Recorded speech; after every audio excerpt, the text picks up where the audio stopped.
নওজোয়ান ভাই, তোমরা এখানে বসো, যারা ভিতরে আছো বসো, সবাই বসো বাবা।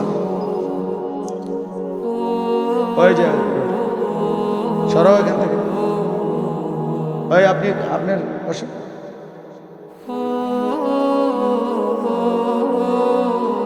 দয়া করে কেউ মোবাইলে, হাতে ধরা মোবাইল ভিডিও বা রেকর্ড করা যাবে না ভাইয়া, এটা নিষেধ করলাম। পরস্পর কেউ কথা বললো না বাবা, বুট বাদামও খাইও না, এটার ভিতরে বাহিরে যার যা মন চায় করো, আমার কোনো আপত্তি নেই। প্যান্ডেলের সীমানার বাইরে তোমার যেটা মন চায় তুমি উঠে গিয়ে করো, আমার কোনো আপত্তি নেই। কিন্তু চোখের সামনে কথাবার্তাও বলা যাবে না, খামখেয়ালি করা যাবে না। কারো পছন্দ না হলে তুমি উঠে চলে যাও, কোনো অসুবিধা নেই। কিন্তু আমি অনুরোধ করছি ছেলেরা, ভাইয়া, যদি মনোযোগ থাকে, আন্তরিকতা থাকে, তাইলে এমনি তাকাই আসো, মোবাইলে ছবি ভিডিও রেকর্ড কিচ্ছুর দরকার নেই। এমনি বরকত হবে ভাই, এমনি শোনা দরকার। মাঝখান দিয়ে একটু সময়ের জন্য দুষ্টামি করলে, রসিকতা করলে, এতে মনোযোগ থাকে না। আমারও আন্তরিকতা নষ্ট হয়, নিজেরও কোনো পরিবর্তন হয় না। একটি কথা পূর্ণ বুঝবার জন্য ধারাবাহিক মনোযোগ জরুরি, ধারাবাহিক। কোরআনুল কারীমের মধ্যে আছে, আল্লাহ তাআলা বলেন, ওয়াদাক্কির ফাইন্নাদ যিকরা তানফাউল মুমিনিন।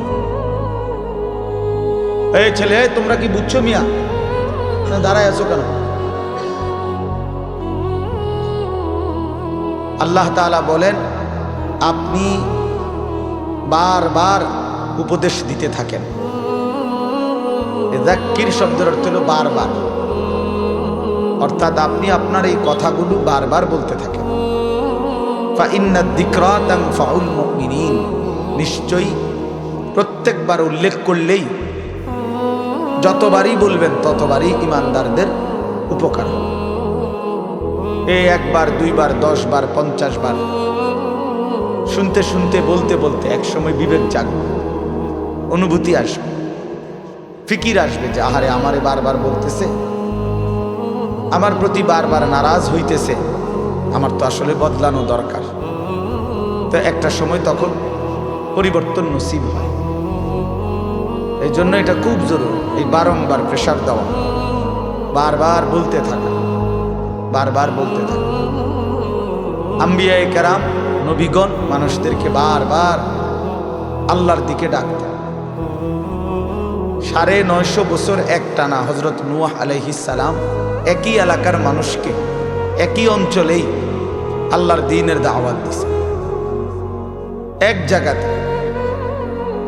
আজকে চিটাগাং, কালকে সিলেট, পরশু খুলনা, এমন না, একই অঞ্চলের মানুষকে, মনে করেন একটা নির্ধারিত সীমারেখার ভেতরেই এই মানুষগুলোকেই তিনি 950 বছর বলে গেছেন। হতাশ হন নাই, বলেই গেছে। আমাদের নবী সাল্লাল্লাহু আলাইহি ওয়াসাল্লাম যখন তায়েফের ময়দানে প্রথমবার কালেমার দাওয়াত দিছেন, তখন সবাই প্রত্যাখ্যান করছে, কেউ গ্রহণ করে নাই নবীজির কালেমা, কেউই ঈমান আনে নাই, বরং সবাই নিজেদের বাচ্চা ছেলে পেলেদেরকে লেলায়ে দিছে, পাথর মেরে আল্লাহর নবী সাল্লাল্লাহু আলাইহি সাল্লামকে তাড়ায় দিছে। কিন্তু কিছুদিনের ব্যবধানে ঠিক এই তায়েফ থেকেও অসংখ্য অগণিত লোক কালেমা পড়ে মুসলমান হয়েছে। এবং খন্দকের যুদ্ধের সময় এই তায়েফের একজন সাহাবীর বুদ্ধিমত্তায় খন্দকের বিজয়ের অনেক বড় সহযোগিতা, সাপোর্ট হয়েছে। তাইলে নবী সাল্লাল্লাহু আলাইহি সাল্লাম সেদিন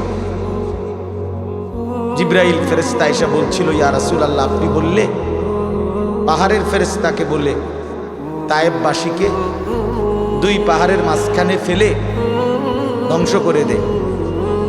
কেন তারা আপনার গা থেকে পবিত্র শরীর মোবারক থেকে রক্ত ঝরাইল, কিন্তু নবী সাল্লাল্লাহু আলাইহি সাল্লাম বলছেন, ইন্নী লাম উবআস লাআনান ওয়ালা গাদিবান ইন্নামা বুইসতু রাহমাতান। বলছেন জিবরাইল, আমি অভিশাপ দিতে আসি নাই, আমি শুধুই কেবল রাগ করতে আসি নাই, ধ্বংস করতে আসি নাই, আমি এসেছি রহমত হয়ে। রহমত হয়ে আমি যদি আমার উম্মত ধ্বংস করে দেই কথায় কথায়, তাইলে আমি কালেমার দাওয়াত দেব কাকে? কাজেই তিনি বলছেন নবী সাল্লাল্লাহু আলাইহি সাল্লাম, জিবরাইল অপেক্ষা করো, আজ তারা ঈমান আনে নাই, অচিরেই একদিন তাদের বংশধর, তাদের খানদানের কেউ হয়তো ঈমান আনবে। এই জন্য এই বারবার শুনলে, বারবার বললে, বারবার বলতে থাকলে কলিজার মধ্যে একসময় ধাক্কা লাগে। একটা শক্ত পাথরের উপরেও যদি বারবার বৃষ্টির পানি পড়ে, একই জায়গায় ফোঁটা পড়ে, তো একটা সময় এই পাথরটাও ছিদ্র হয়ে যায়, কিছুটা ছিদ্র হয়ে যায়, ডাইব্বা যায়। এই জন্য বললাম আল্লাহর কথা মনোযোগ দিয়ে শুনলে ভালো, যেই শুনে তারই বরকত হয়। শুক্রবারে জুমার নামাজের বয়ান মনোযোগ দিয়ে শুনলে ধারাবাহিক 52 সপ্তাহ, 1 বছরে তো মানুষের জিন্দেগি পরিবর্তন হয়। এরপরে এরকম ওয়াজ মাহফিলে উলামায়ে কেরামের নসিহত তোমরা ছেলেরাও যদি আলাদা আলাদা মনোযোগ দিয়ে শুনো, একটা সময় দেখবা তোমার জিন্দেগিও সুন্দর হবে। গুনায় ভরা জিন্দেগি বাপ সুন্দর না। কোনো পাপী, কোনো নাফরমানকে কেউই ভালোবাসে না, সম্মান করে না, এবং প্রত্যেক অপরাধী নিজের কাছেও লজ্জিতই থাকে।